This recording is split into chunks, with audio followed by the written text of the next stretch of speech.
తెగించాలో అక్కడ తెగించాలి. ఆమేన్ చెప్పండి.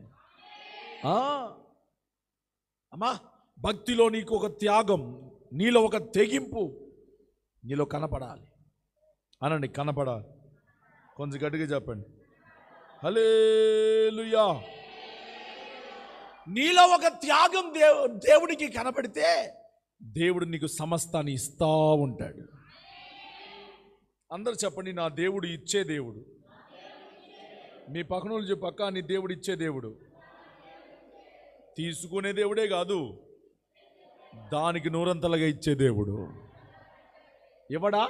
దేవుని వాక్యంలో రాశాడు, అన్నచ్చి కుదించి దిగజారునట్ల వరకు నిండు కొలతతో ప్రభువు మనకు అనుగ్రహిస్తారట.